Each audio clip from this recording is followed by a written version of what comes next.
नमस्कार साथियों, आप सभी का हमारे YouTube चैनल कृषि का ऑनलाइन क्लासेस में हार्दिक स्वागत है।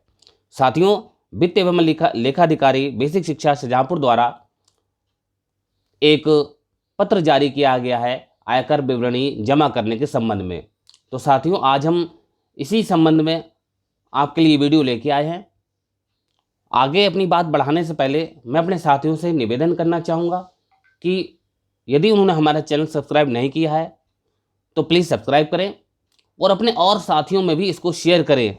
और यदि आपको अच्छी लगती तो लाइक ज़रूर कर दिया कीजिए, क्योंकि आपके लाइक से ही हमें पूरा उत्साह मिलता है आपकी सेवा करने का। तो आखिर क्या दिशा निर्देश दिए गए हैं आयकर विवरणी के संबंध में?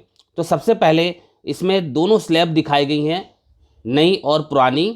तो आप देख लें, न्यू स्कीम में जो टैक्स स्लैब है 5%, 10%, 15%, 20, 25 और 30, और जबकि पुरानी जो थी उसमें 5, 20, 30 दे रखे हैं परसेंटेज।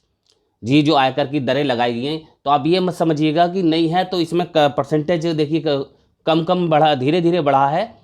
तो मैं आपको बताना चाहता हूँ, नई जो स्कीम है आयकर स्लैब जो है नई वाली, वो केवल दो ही कैंडिडेट के लिए फ़ायदेमंद है। एक वो कैंडिडेट जो कोई भी बचत नहीं करते हैं, और दूसरी वो जिनकी इनकम 12.5 लाख वार्षिक हो चुकी है। जी हाँ, यदि इसके ऊपर वो कमा रहे हैं तो उनके लिए नई स्लैब अच्छी है, और यदि वो इससे कम कमा रहे हैं तो उनके लिए ये नई स्लैब बिल्कुल भी अच्छी नहीं है। आप पुरानी स्लैब ही लीजिए। इसके बाद बात आती है एचआरए की। जी हाँ, बहुत हमारे साथी एचआरए के संबंध में पूछते रहते हैं। इसकी मैंने पहले भी वीडियो बनाई है। मैं इसमें फिर से पुनः आपको बता दूं कि यदि आप किराए पर रहते हैं और आपके पास किराए की रसीद है तो आपको मकान किराए की छूट मिलेगी। बहुत से हमारे साथी ये भी पूछते हैं कि हम 5,000 रुपये महीना किराए पर रहते हैं या 10,000 रुपये महीना किराए पर रहते हैं, क्या पूरी छूट मिलेगी? तो ऐसी कोई छूट पूरी नहीं मिलती। छूट आपको वही मिलेगी जो विभाग की तरफ से आपको एचआरए प्राप्त होता है। जी हाँ, आप चाहे भले ही कितने महंगे किराए पर रहते हो, लेकिन आपको छूट उतनी ही दी जाएगी जितना आपका एचआरए आपको मिलता, उससे अधिक नहीं हो सकती। जी हाँ, यहाँ पर नियम भी दे रखे हैं कि वास्तविक प्राप्त किराया किया गया मकान किराया भत्ता, मकान किराए के रूप में भुगतान की गई राशि माइनस वेतन प्लस महंगाई का 10% और वेतन प्लस महंगाई का 40%। इन तीन में जो कम होगा वही आपको छूट मिलेगी। तो संभवतः आपको जो एचआरए प्राप्त होता है उससे ज़्यादा तो आपको मिलना ही नहीं है। बात आती है अब दूसरे पॉइंट पर। बाकी जो छूट है 80G की, 80GGA, 80DDB, 80U, जी हाँ, आपको इनके साक्ष्य लगाकर आप इसकी भी छूट प्राप्त कर सकते हैं। नंबर 3 पॉइंट जो है इसमें बताया गया कि आपकी जो भी इनकम है और जमा है, बचत है, वो 1 अप्रैल 2021 से 31/3/2022 तक की काउंट की जाती है। जी हाँ, विवरणी आपकी भले ही मार्च टू फरवरी बनाई जाती है, लेकिन आपकी जो बचत है, आपकी जो इनकम है, वो अप्रैल से मार्च की ली जाती है। नंबर 4 पॉइंट है कि भविष्य निधि में अभिधान पर ही अधिनियम छूट दे होगी। जी हाँ, यदि आप पीपीएफ में जमा करते हैं तो उसकी छूट आपको मिलेगी। एलआईसी अगर आपके पास है तो आप उसकी भी छूट आपको मिलती है। और यदि आपका पेमेंट भुगतान पर छूट दे है, विलंब से भुगतान पर विलंब शुल्क पर कोई छूट दे नहीं होगी। यानी आप पता चला आपकी पॉलिसी पर लेट हो गया, लेट पेमेंट होगा, और लेट पेमेंट आपसे वसूला गया तो आपकी प्रीमियम बढ़ गई, तो उसका वो पेमेंट छूट नहीं मिलेगी। छूट केवल जो प्रीमियम होता उसकी छूट मिलती है। जी हाँ, ट्यूशन फीस के बारे में भी इसमें बताया गया कि शिक्षण शुल्क पर छूट 2 बच्चों तक दे है।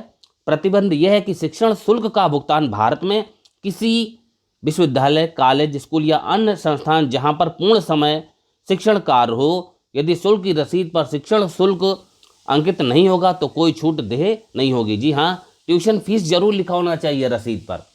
जी हाँ, तब क्योंकि ट्यूशन फीस की छूट दी जाती है। फीस तो हमारे जो भी हम अपने बच्चों के विद्यालय में जमा करते हैं ज़्यादा फीस होती है, लेकिन जो ट्यूशन फीस होती है वो अलग सेगमेंट होता है। तो अगर आपकी रसीद पर ट्यूशन फीस लिखी है तो आपको वो छूट मिलेगी। शिक्षण शुल्क पर छूट पूर्ण समय अकादमिक शिक्षण पर ही देय होगा, किसी कोचिंग संस्थान हेतु देय नहीं होगी। जी हाँ, जो महंगी महंगी कोचिंग कर रहे हैं, कोचिंग पर चाहे अगर छूट लेना चाहे तो कोचिंग के लिए छूट नहीं है। गृह ऋण हाउस लोन के बारे में इसमें बताया गया कि मूलधन तथा ब्याज की छूट आयकर अधिनियम से आच्छादित बैंक संस्था से निर्गत प्रमाणित रसीद या स्टेटमेंट पर देय होगी।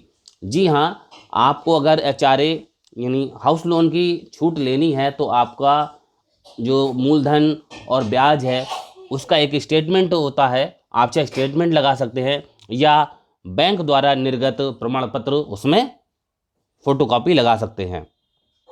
5 वर्षीय सावधि जमा एवं सुकन्या पर भी छूट मिलती है। जी हाँ, 5 वर्षीय अगर आपकी कोई FD है तो आपको उसको छूट मिलेगी।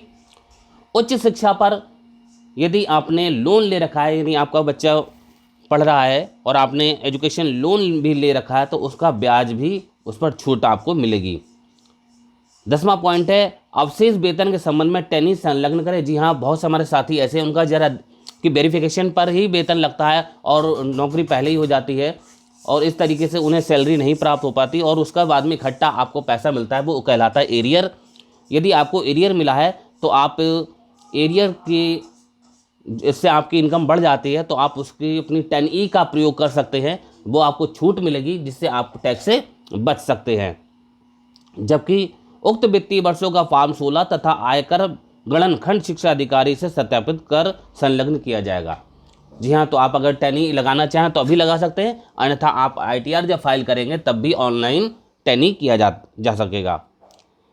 नई पेंशन जो हमारे NPS कर्मचारी हैं उनको 1.5 लाख जो ATC की बचत होती है उसके अतिरिक्त 50,000 की छूट और दी जाती है, तो इस तरीके से वो 2 लाख रुपए तक की छूट उनको प्राप्त होती है।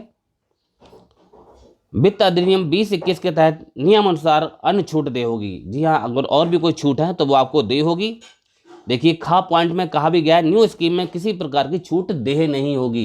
जी हाँ, यहाँ तक कि उसमें स्टैंडर्ड डिडक्शन भी माइनस नहीं होता, आपकी जो टोटल इनकम है सीधे सीधे उसी से ही कैलकुलेट किया जाता है। अब आते हैं कि जो हमारी विवरणी उसमें क्या चीज़ होनी चाहिए, तो आप ध्यान रखिए आयकर जो विवरणी है, आयकर आगणन प्रपत्र है, उस पर पैन नंबर अंकित होना अनिवार्य है। यदि पैन नंबर अंकित न होने पर आयकर अधिनियम के तहत करयोग्य आय पर 20% आयकर की कटौती की जाएगी। जी हाँ, पैन नंबर यानी पैन नंबर आपका बिल्कुल सही लिखा होना चाहिए। किसी भी प्रकार से कोई भी सरकारी कागजों में कोई भी हेराफेरी नहीं करनी है, ये नियम विरुद्ध है और ऐसे में अनुशासनिक कार्यवाही प्रस्तावित की जा सकेगी। और जो भी आयकर अधिनियम के तहत आयकर दाता आयकर के आगणन तथा आयकर अदायगी के संबंध में व्यक्तिगत रूप से उत्तरदायी होगा। जी हाँ, और आपने जैसा बताया कि जो भी आपको छूट लेनी है तो आप उसकी छाया प्रति फोटोकॉपी उसकी अवश्य लगाएं। और ये कटौती कभी ऐसा होता है हमारी पॉलिसी मार्च में जमा होनी है जबकि आगणन प्रपत्र हमारा फरवरी में बनाया जाता है और कोई किस्त आपको मार्च में देनी है, तो उसके लिए आप एक प्रार्थना पत्र लिख सकते हैं और वो प्रार्थना पत्र अपने जो लिखा भी है जिन कार्मिकों का जीवन बीमा संबंधित नियमित प्रीमियम की तिथि फरवरी एवं मार्च में है, ऐसे कार्मिक खंड शिक्षा अधिकारी के माध्यम से प्रार्थना पत्र दे सकते हैं कि जी हाँ, वो अपना प्रार्थना पत्र दे सकते हैं कि मार्च में हमारा ये प्रीमियम दे है, मैं मार्च में पेमेंट कर दूंगा और हमें ये छूट देने की कृपा करें। तो इस तरीके से ये नियम हैं आयकर विवरणी के संबंध में। तो साथियों, आपको हमारी वीडियो कैसी लगी? यदि आपको अच्छी लगी तो प्लीज़ लाइक जरूर कीजिएगा और साथ ही साथ अपने और शिक्षक साथियों में शेयर जरूर कीजिएगा। हमारा चैनल आपका अपना चैनल है और आगे आपके लिए फिर महत्वपूर्ण जानकारियाँ ऐसी लाता रहेगा। तब तक के लिए नमस्कार।